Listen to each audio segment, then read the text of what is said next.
Let me tell you what Pastor Toby is not doing. Pastor Toby is not playing the new Black Panther. Do you like my segue there? That was sick. That was sick.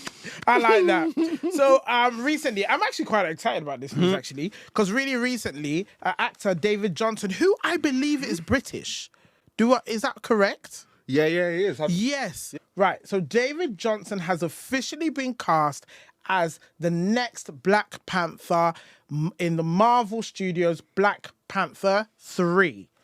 Rather than replacing Chadwick's T'Challa, the British actor will play T'Challa 2. Oh, T'Challa the second, as in like, he's his son. Okay, that makes sense. Yeah, so he'll be playing T'Challa's son, who obviously is named after T'Challa. So I think this is so cool. And, you know, it's so tricky because obviously when Chadwick Boseman passed, rest in peace, because that was so tragic. When he passed, and obviously they had Black Panther Wakanda Forever, that's the second one. I think there was a lot of talk about, okay, is someone going to replace him? Who's going to be the new Black Panther? Blah, blah, blah, blah, blah.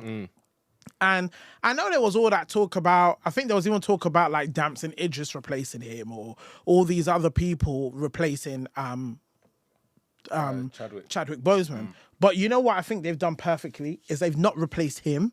They've just allowed his son to be a successor. Do you get what I mean? Yeah. And I think that's brilliant. I think that was a great idea. What do you think? I agree. I was even going to add, like, I've watched one of his films. So he actually did a film. It's called Rye Lane.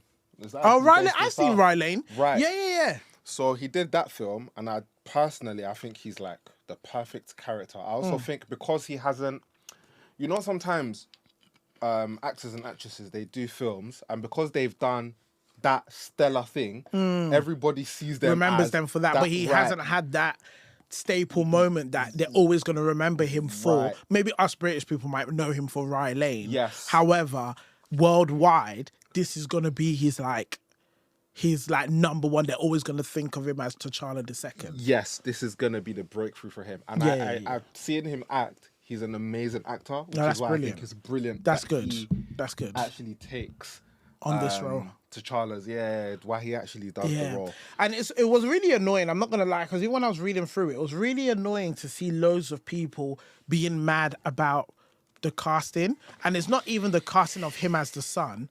People are like, oh, why don't you just replace the Black Panther? Just replace the Black Panther. But you already know that how this world is and how bloody humans are. If you replace him, whoever replaces Chadwick Boseman is always going to be compared to Chadwick Boseman.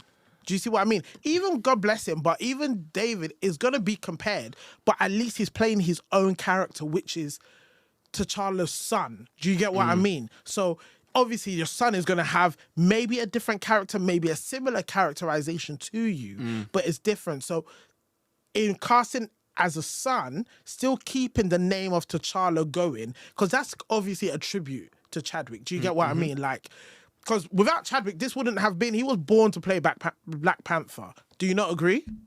Who, Chadwick Boseman. Chadwick, yeah. Yeah, 100%. 100%. And I hope David Jonsson does the same as well. So, and what people don't realize, I think when people get so up in arms about films and stuff, particularly Marvel films, you're clearly not a real comic reader, because in comics, all comic characters have different variations of them. Do you get what I mean? Like, there's different storylines that contradict other ones. Like, it doesn't always have to follow a set standard. Do you get what I mean? Yeah. But because the people that are watching the films probably only know the films, they're almost kicking off about the film rather than the actual stories from the comic. Like, even for me, when I did my master's, I did one of my essays was about a children's literature book, and it was actually about the Black Panther, but it was called like The Young Prince. So it was about the Black Panther's upbringing. We don't know that in the film, but there's a story behind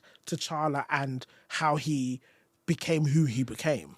And like, already the film is literally, but I also don't know why this conversation about like the critique of films is so much more to black films. like 100%. black fully casted films. Like Black Panther already is the highest grossing film of an all black cast ever, and it probably will stay that way. 100%. However, there just seems to be so much more criticism around the films that we produce. So, you know what I also realize about this industry is either it's superly celebrated, that's not even a word, but superly celebrated and criticized so much, or is not supported at all and not given the promotion it deserves and is paid absolute dust. There is no in between. Do you get what I mean? And it's such a shame because I'm not gonna lie, we have the best productions out here. You get me, Yeah, bro. Shout out to Tyler Perry. Shout out to all of them and Yeah. every black creative, all you lot, everyone making content, making Shout out to films. Manny TV. Shout out to Manny TV, man.